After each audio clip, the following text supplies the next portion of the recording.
Habrá que esperar a un periodo extraordinario de sesiones del Congreso para dictaminar y votar, si es que se dignan a hacerlo, la reforma energética, porque los senadores dijeron que era más importante sacar primero la reforma político-electoral. Hola, soy Jorge Fernández Menéndez. ¿Cuál es la prisa?, preguntan algunos legisladores empeñados en obstruir el camino a las leyes de la reforma energética. Consideran que si hemos vivido tantos años con el monopolio estatal de la energía, no hay que cambiar de modelo y debemos seguir así. Muy buenas noches, yo soy Esdras Chabot. Ellos comen 3 veces al día y hasta les sobra para el whisky gracias a las generosas dietas que se pagan con dinero del erario. A diferencia de 23 millones de mexicanos que desde hace varios años no tienen para cubrir la canasta básica indispensable de alimentos. ¿Qué tal? Soy Pablo Iriart y esto es México Confidencial.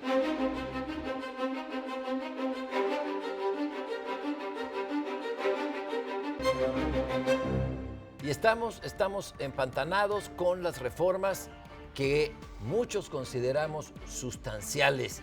Si preguntamos en la calle qué le importa más a la gente, el tema de la comida o el tema de la reforma electoral, y creo que no habrá la menor duda de qué es lo prioritario. Sin embargo, los legisladores han optado por decirnos que la prioridad es lo suyo, lo político electoral, Jorge. Sí, Pablo, sin duda, no de ahora, no de las últimas semanas, desde el año pasado, cuando fueron las reformas, se insistió que primero era una propuesta además muy clara ahí de Gustavo Madero, del presidente del PAN, que probablemente termine siendo ratificado como presidente del PAN en los próximos días.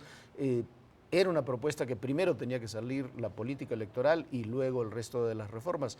Lo que sucedió es que se ha ido retrasando todo ese calendario, se ha ido retrasando lo político electoral y eso ha llevado a que la iniciativa de leyes secundarias de la reforma energética se presentara el último día del periodo ordinario de sesiones y bueno, y eso retrasa todas las oportunidades de desarrollo del país. Ahora, lo aprobado ya ayer o esta idea de que ya se va a comisiones el tema de lo político electoral, que llegan a acuerdos con respecto a candidaturas comunes, a financiamiento privado, a funciones del Instituto Electoral, a estrategias de comunicación, etcétera.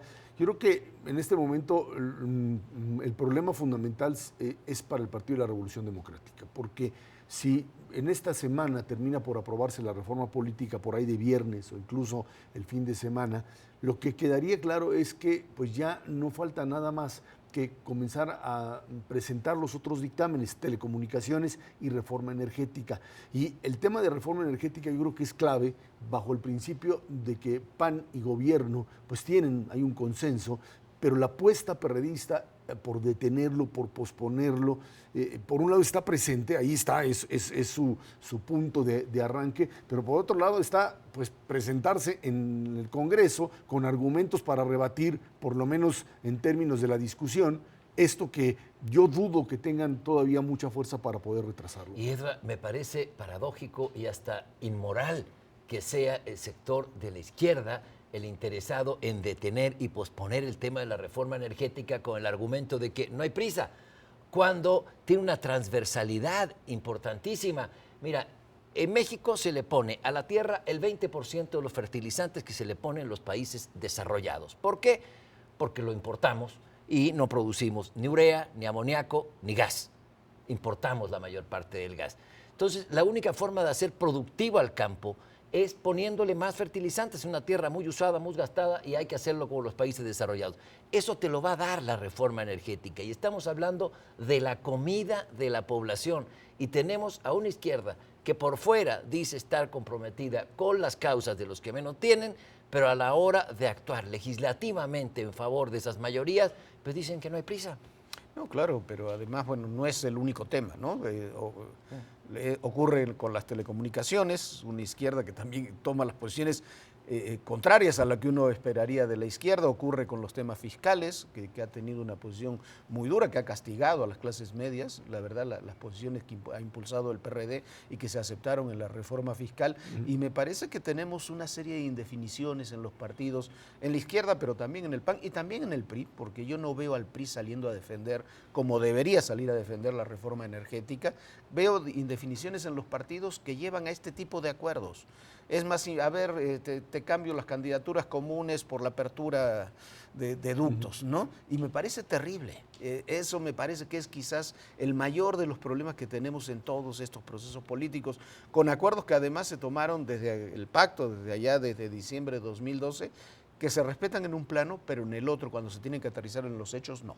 Ahora, el tema de la reforma energética para la izquierda es un callejón sin salida, porque lo que originalmente podría ser este planteamiento de discutir cómo garantizar que este tipo de inversión privada que se iba a dar, pues esté vinculada a proyectos de apoyo social, el tema de la transparencia, todo lo que pudo de alguna manera la izquierda aportar en este concepto de un Pemex mucho más productivo y más honesto, por decirlo de alguna forma, termina hundiéndose bajo el principio de que López Obrador les marca la línea, Cuauhtémoc Cárdenas se las refuerza, y entonces el problema es no cómo instrumentamos o qué proponemos, sino cómo bloqueamos, o sea, cómo decir que no a todo, porque todo esto es vender el petróleo a los extranjeros, venderlo a los privados, etcétera, y entonces te quedas atorado sin ninguna posibilidad de incidir. Pero hay una paradoja, Ezra.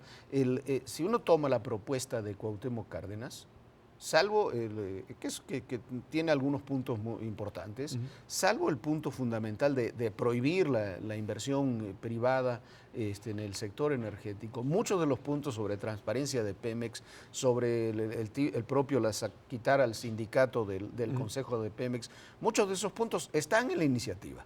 Entonces, en lugar de discutir unos puntos y apoyar y aprobar otros, la idea es ir, como tú dices, no a todo. Y eso es una paradoja terrible porque te impide negociar incluso. Y este no a todo afecta a los sectores populares, afecta a las personas con menores ingresos. Y me dio mucho gusto la respuesta de Cuarón a Sergio Sarmiento, donde admite en el día lunes apareció publicada, que es ya insostenible el monopolio del Estado en materia de energéticos.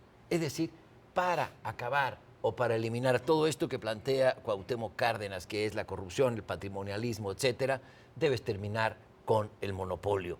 Y ahí está la propuesta y sin embargo siguen aferrados al no. Ahora, lo que creo que es muy claro es que para la agenda de la izquierda el tema del petróleo es el tema electoral.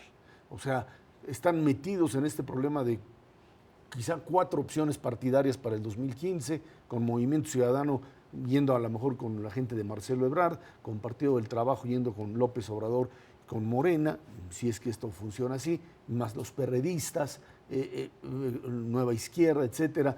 Yo creo que en ese sentido a lo que llegaron es a la conclusión de que en el tema energético había que defender el voto duro perredista, había directamente que ganar al grupo de izquierda que sea más fiel a uno u otro discurso, y el resto, pues que se lo avienten ahí panistas y priistas sabiendo que tienen la mayoría. Volvemos al principio. Yo creo que lo electoral por encima del interés de la nación.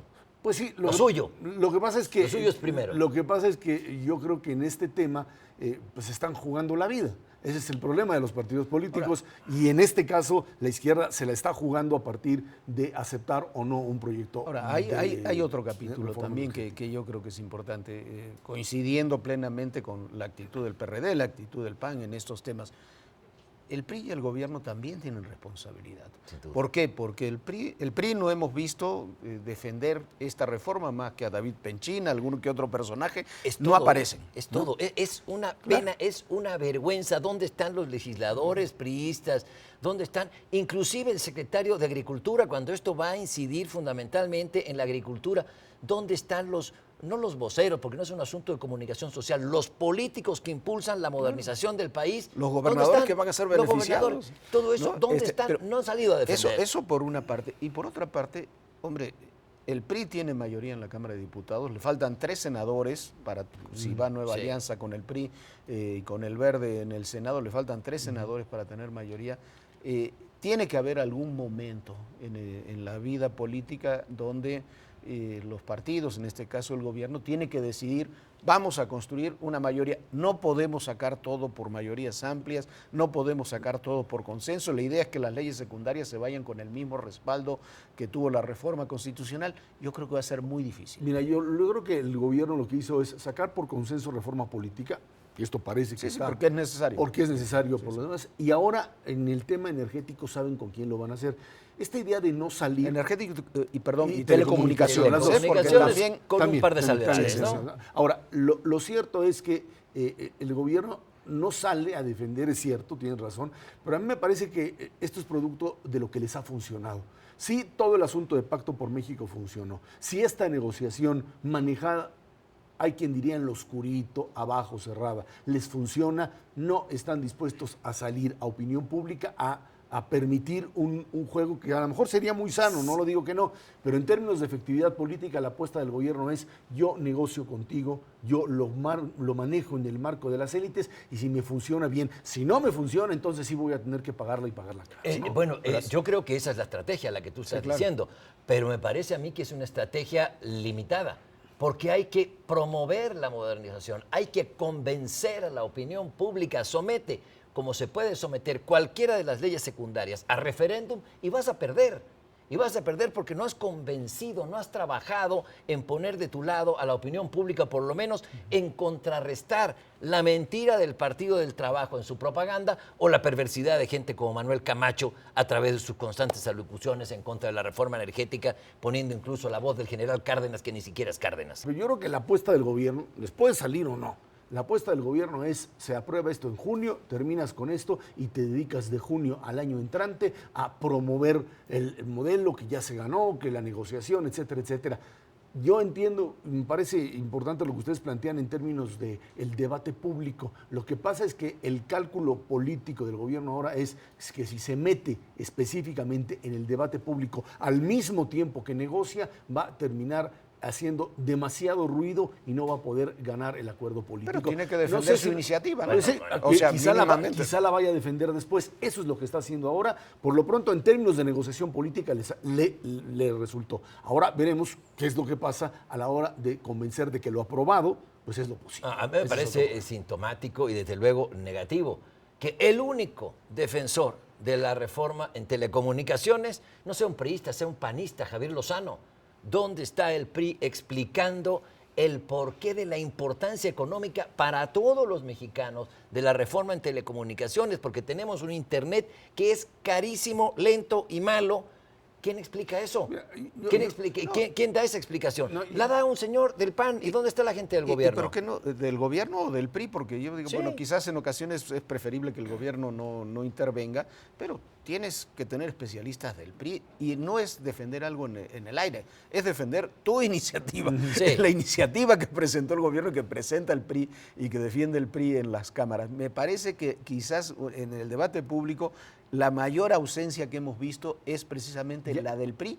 Ya no le queda absolutamente nada en este momento para hacer más que tratar de justificarla a posteriori, o sea, una vez aprobada. Esa fue la estrategia, a ver qué les resulta. El problema es la resaca. Si las reformas no están bien asimiladas te hundes por la opinión pública, te hundes. ¿Qué está pasando con la reforma educativa? Resulta que gobernadores ya asignan plazas directamente, es decir, violan la reforma educativa, los acuerdos con la mano en la cintura. ¿Por qué? Porque no quedaron convencidos con la reforma. Esa tiene que estar en forma negativa. Por supuesto, les afecta en forma negativa, siguen con por sus eso se van clientelares. y por eso se van a controversia constitucional, donde todos tienen que la pierden y tienen que alinearse. La sociedad es la que tiene que reclamar y para eso tienes que convencer a la sociedad. En fin, Jorge, Ezra, se nos fue el tiempo. Muchas gracias. Muchas gracias a usted. Esto fue México Confidencial.